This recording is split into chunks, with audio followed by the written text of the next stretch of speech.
Subehano ng GMA Iloilo. Unahin po natin ang aklan, Steve. Igan, yung mga evacuees dito sinisikap makapagpahinga sa gitna ng pagod at takot sa pagharap kay Bagyong Yolanda kanina. Hindi lamang dito sa ating kinaroroonan sa Kalibo, Aklan, kundi sa buong Panay Region ay walang supply ng kuryente, kaya ang mga residente pilit kinakapas sa kadiliman ng pag-asang muling makakabangon sa paghagupit ni Bagyong Yolanda. Sa gitna ng dilim dahil sa kawalan ng kuryente sa buong Aklan, tuloy pa rin ang paglilikas sa ilang residente. Nagbabala pa nga ang ilang nag-iikot na bumbero sa posibleng pagtaas ng ilog bandang alas 8 ng gabi. Ang ilang residente pabalik-balik sa tulay na ito para silipin ang level ng tubig. Pero sinimulan na rin ang clearing operation sa epekto ng bagyo, kabilang ang mga nagtumbahang poste.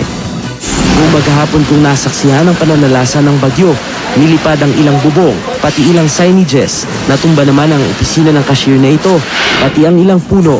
Napinsala rin ang 3 palapag na gusali na aming tinuluyan. Habang ang mga evacuees sa Kalibo Sports Complex inilikas ulit dahil nasira ang bahagi ng bubong ng complex. Sa Ibahay, Aklan, nasira ang maraming bahay, pati ang evacuation center na ito.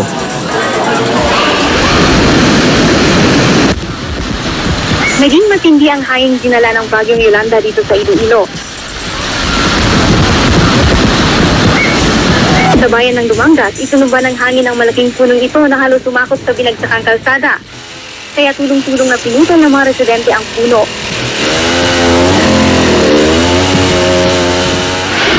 Ilang bahay rin ang hindi nakaligtas sa hagupit ng hangin. Ang bubong ng kubong ito, nilipad.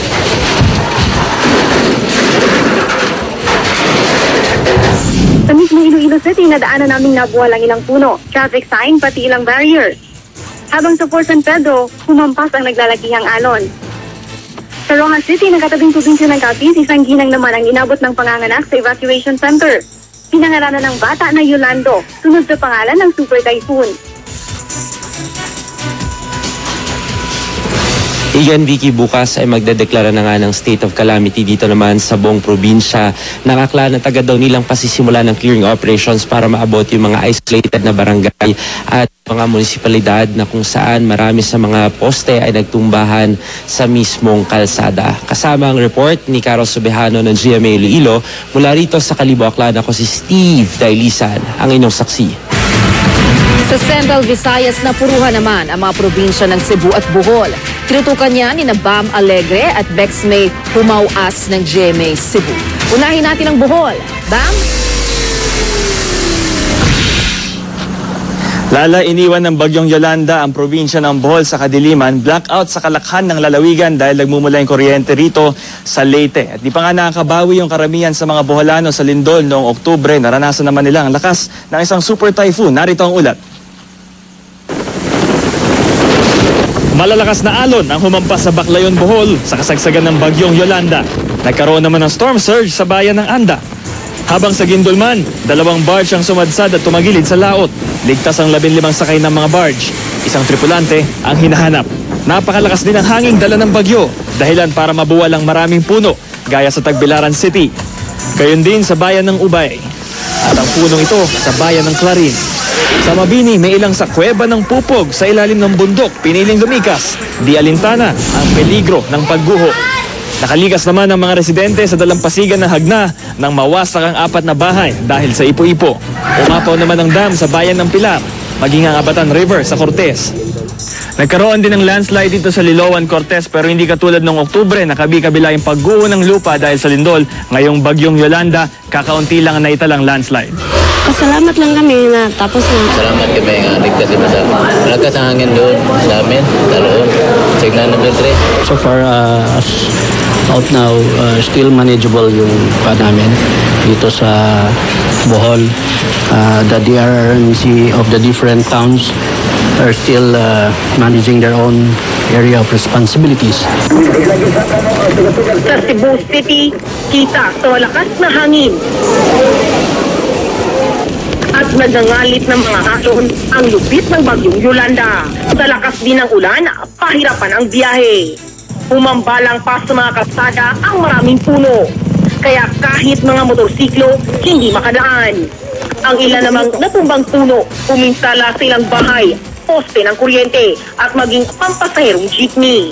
Nahulog naman ang bahagi ng glass window ng Civic Center ng Danau City. Ang bubong ng ilang bahay tinangay ng malakas na hangin. Hanggang tuhod din ang baha sa lugar. Nabunot pa ang haligi ng isang bahay. Nabagsakan naman ng puno ng niyog ang harapan ng isang jeepney. Ang ilang pasahero nagalusan. Maraming puno rin sa bayan ng Compostela ang natumba. Sa Binalbagan, Negros Occidental, tila sumasayaw rin ang mga puno sa hangin tila umaalulong.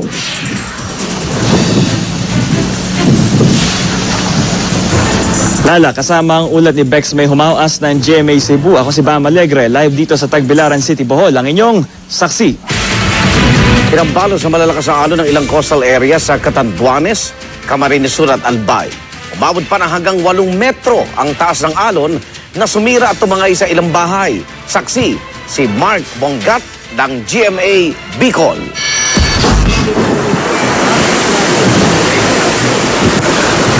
Sa kasagsagan ng bagyong Yolanda, malalakas na alon na humampas sa pier ng Vera, Catanduanes. 6 na barangay ang tinamaan ng mga alon. Ang mga residenteng naisip sinagit ng mga otoridad. Nauna namang inigitas ang aabot sa 100 pamilyang nakatera sa tabing dagat. Ang bayan ng Digmoto, tinamaan din ng storm surge. Ng tsunami ang storm surge, nagpabaha sa Port of Natos sa Pangay, Camarines Sur.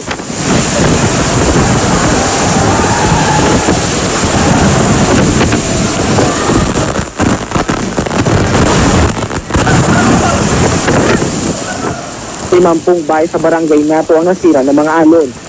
Walang nasawi o sugatan dahil kahapon pa nailitas sa kalapit na simbahan ng mga residente. Storm surge din ang nalasa sa mga bahay sa Lagunay Golf sa bayan naman ng San Jose. Ang 7 hanggang 8 metrong taas ng mga alon sumira sa mga bahay at tumangay pagkaiba. 4 ang nasaktan, 2 sa kanila muntik ng malunod. Sa bayan naman ng Santo Domingo Albay, ilang bahay sa tabing dagat ang tinasok ng alon. Damarin sa iba pang bahagi ng Albay ang lakas ng bagyong Yolanda. Ang Legazpi City magdamasulan. Ilang puno rin ang tinatumba ng bagyo. Mula sa Camarines Sur, ako si Mark Bongat, ang inyong saksi. Naapektuhan din ng bagsik ng Super Typhoon Yolanda iba pang lugar sa Southern Luzon. At tinutukan niya ni Rida Reyes at Trisha Zafra. Unahin natin ang Masbate. Rida?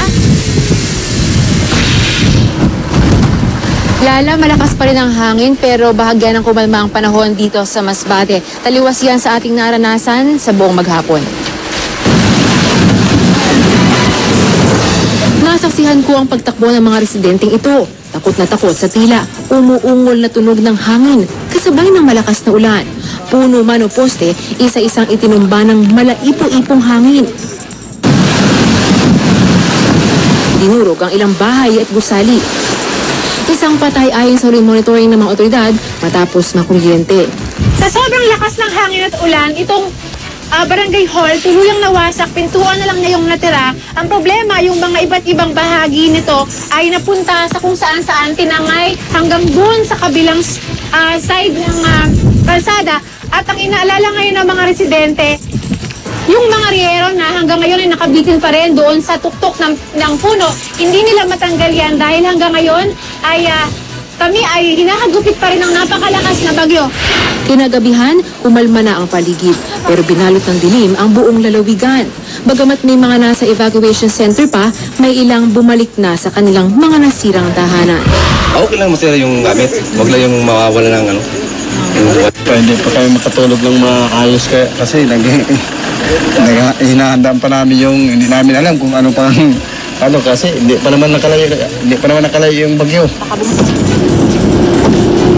Dito sa Oriental Mindoro, ilang signages ang binuwal ng malakas na hangin. Ang maraming lugar na kahapon pa naghalos tila ghost town dahil nilisan ng mga lumikas na residente, nabalot naman ng dilim dahil sa kawalan ng kuryente. Sa kabila ng pagbayo ng bagyo simula palang tanghali, may mga inililikas pa rin bandang hapon.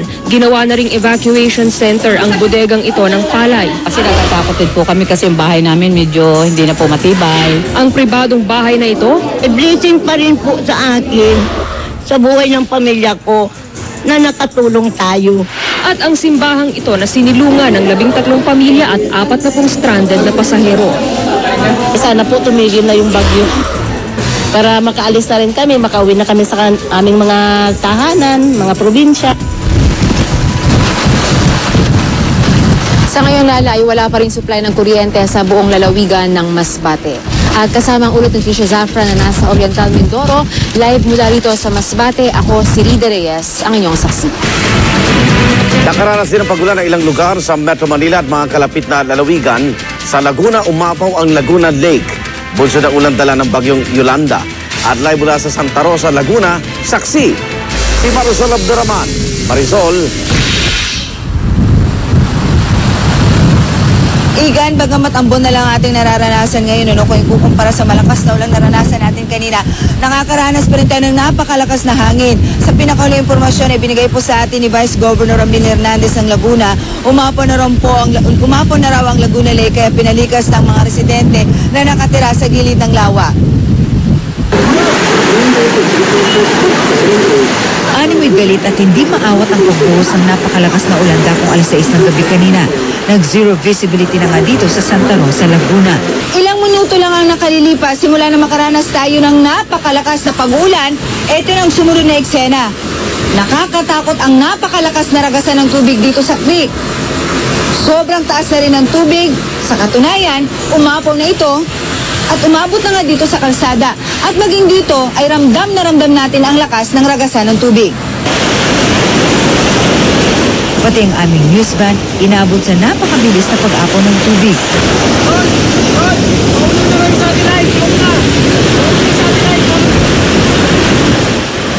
Ilang residente ang inilikas. Bumuhos din ang matinding ulan sa Cavite ngayong gabi. Sa lakas ng hangin, ang ilang signages nagbadyang liliparin. Inulan din ang Metro Manila na nagpabaha sa ilang bahagi tulad sa Sucat, Parañaque.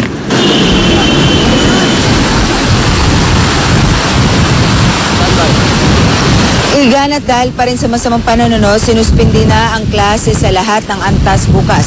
Live mula rito sa Santa Rosa, Laguna, ako si Marisol Abduraman, ang inyong saksi.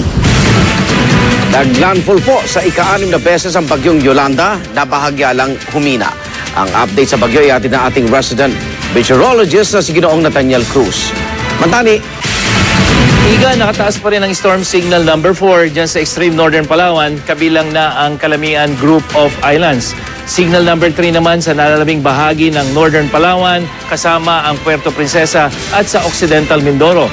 Signal number 2 naman sa oriental Mindoro, Lubang Island, Romblon, Cuyo Island, Aklan, Antique, Iloilo at Capiz. Signal number 1 naman dyan sa Masbate, Marinduque, Batangas, Burias Island, Negros Provinces, Guimaras at Cebu. Namataan ng pag-asa ang mata ng bagyo sa layong 30 kilometers dyan sa may west of Coron. Taglay ang lakas ng hangin, umaabot pa rin sa 195 kilometers per hour malapit sa gitna, pero umaabot sa 230 kilometers per hour ang bugso nito. Kumikilos ang bagyo pa west-northwest sa bilis na 35 kilometers per hour. At bandang alas 8 ng gabi, muli ay naglandfall nga ang bagyong Yolanda dito sa may Busuanga, Palawan. Ika-6 yan sa kanyang landfall. At dahil una na ito naglandfall dyan sa may Giwan, Eastern Samar, pagkatapos ay dyan sa Dulag, Tolosa area, sa may Leyte, sa Daang Bantayan, dyan sa Cebu. Pang-apat dito sa may Isla Bantayan, dyan din sa Cebu. At pang-5 landfall nito ay dyan sa Concepcion, Iloilo. Kumikilos ito ngayon patungong West Philippine Sea at sa Taya ng Pag-asa. Posibleng alas 2 ng hapon bukas ay lumabas na ito ng Philippine Area of Responsibility. Bagamat sa storm track naman ng Weather Central, Sabado ng umaga ay posibleng nakalabas na ito ng PAR. Kaya paalala pa rin po mga kapuso, patuloy na maging alerto at I am ready sa bagyong Yolanda na hinahanay na bilang isa sa mga pinakamalakas ng bagyong naglandfall sa kasaysayan. Igan? Maraming salamat, Bang Tani.